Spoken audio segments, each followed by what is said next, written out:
Flag patterns. කවදාහරි හිතලා තියෙනවද මෙච්චර දිනෙක මේ ෆ්ලැග් පැටර්න්ස් වගේ දේවල් පාවිච්චි කරලත් අර 97%ක් විතර පාඩු ලබන්නේ ඇයි කියලා? සමහර විට උත්තරේ අද හොයාගන්න පුළුවන් වෙයි. ඇත්තම.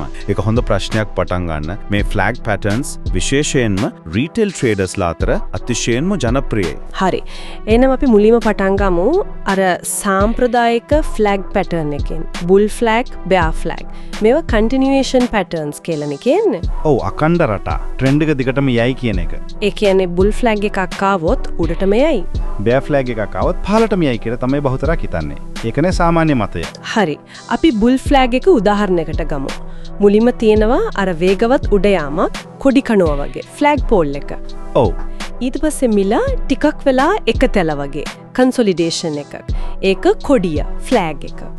එකකින් රීටේල් ට්‍රේඩර්ස්ලා බලන් ඉන්නේ අර කොඩිය උඩට බ්‍රේක් වෙනකම්. බ්‍රේක් අවුට් එක එනකම්. ඔව් ඒ බ්‍රේක් අවුට් එක ආවම තමයි යාලා එතන හරි. දැන් ආයෙ උඩ යනවා කියලා. එතකොට ලොන්ග් ට්‍රේඩ් දානවා බලාපොරොත්තුව තමයි අර ෆ්ලැග් පෝල් එකේ උසටම. ආයෙ උඩයයි කියන එක ඒක තමයි ප්‍රොෆිට් ටාගට් එක වෙන්නේ.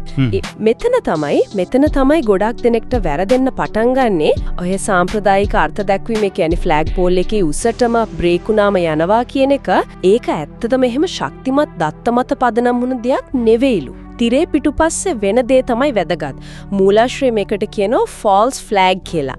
ඒ කියන්නේ ඇත්ත ෆ්ලැග් පැටර්න් එක අර කලින් කිව්ව කන්ටිනියුේෂන් පැටර්න් එකක් නෙවෙයි. බුල් ෆ්ලැග් එක උඩට බින්දගෙන යන්නේ අඛණ්ඩව උඩ යන්නේ නෙවෙයි. ඒ යන්නේ අර උඩ තියෙන බයි සයිඩ් ලික්විඩිටි එක අල්ලගන්න විතරයි. ඉතින් ලොකු ක්‍රීඩකයෝ ස්මාර්ට් මනි කරන්නේ මේ ෆ්ලැග් එක උඩට කඩනවා වගේ පෙන්නලා අර ඕඩර්ස් ටික ට්‍රිගර් කරන එක. ඒ ඕඩර්ස් පාවිච්චි කරනවා. ඔව් ඒ ඕඩර්ස් වලින් එයාලට ඕන ලික්විඩිටි එක හම්බ වෙනවා. එයාලගේ ලොකු සෙල් ඕඩර්ස් වලට. ඒ ලික්විඩිටි එක කත්තට පස්සේ ආයෙ උඩ යන්න දෙයක් නැහැ. හරියටම ආයෙ උඩ යන්න හේතුවක් නැහැ. එතකොට එයාලා මිල පාලනය අරගෙන පටස් ගාලා පහලට හරවනවා. රිවර්සල් එකක් වෙන්නේ. කන්ටිනියුේෂන් එකක් නෙවෙයි. අපොයි. ඒ කියන්නේ ගොඩක් අය හිතන්නේ chance එක ආවා බයි කරමු කියලා. ඒත් මේ ඕඩර්ස් ටිකම තමයි පාලිච්ච වෙන්නේ මිල පහලට දාන්න. මේක උගුලක් නේ එතකොට. උගුලක්ම තමයි. ඒකයි false flag කියන්නේ. රීටේල් ට්‍රේඩර්ස් ලව පොළඹවලා එයාලගේ ඕඩර්ස් වලින් ලික්විඩිටි අරන් අනිත් පැත්තට යන එක. භයානකයි නේ. ඒතර සාමාන්‍ය කෙනෙක් කොහමද මේ ඇත්ත එකයි false flag උගුලකුයි අඳුරගන්නේ? ඔව්. ඒක තමයි අමාරුම දේ. හැබැයි මූලාශ්‍රයේ මේකට කරුණු 4ක් දෙනවා අවධානය යොමු කරන්න ඕන. පළවෙනි එක අර ෆ්ලැග් පෝල් එකෙන් පස්සේ එන හැම පොඩි කන්සොලිඩේෂන් එකක්ම බුල් ෆ්ලැග් කියලා හිතන්න එපා.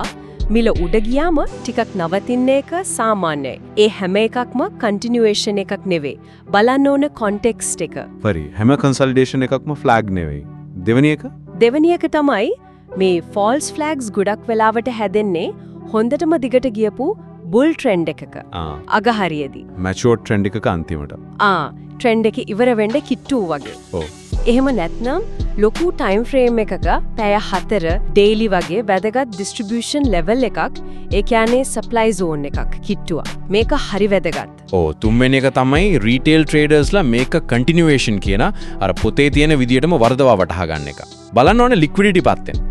හතරවෙනි එක තමයි මේ ෆෝල්ස් ෆ්ලැග්ස් වැඩිපුරම හැදෙන්නේ ලොකු ටයිම් ෆ්‍රේම් එකේ ප්‍රීමියම් මාකට් එකකදී. ප්‍රීමියම් මාකට් වාරික වෙළඳපොළ. ඒ කියන්නේ මිල දැනටමත් සාධාරණ අගයට වඩා ගොඩක් උඩ තියෙන වෙලාවක්. ගණන් වැඩි වෙලාවක්. ඉතින් එතකොට ස්මාර්ට් මනි බලන්නේ තවත් උඩ දානවට වඩා විකුණලා ලාභ ගන්න. ඩිස්ට්‍රිබියුට් කරන්න. ඉතින් මේ වගේ වෙලාවක උඩ යන වගේ පෙන්නලා ෆෝල්ස් ෆ්ලැග් අන්තිම බයලගෙන උත් ලික්විඩිටි අරගෙන පහලට දාන්න ලොකු ඉඩක් තියෙනවා. ඩිස්කවුන්ට් මාකට් එකකදී මේකේ අනිත් පැත්ත. හරිම පැහැදිලි. එතකොට බුල් ෆ්ලැග් එකක් දැක්ක ගමන් බයි කරන්න කලින් මේ හතරම බලන්න ඕන.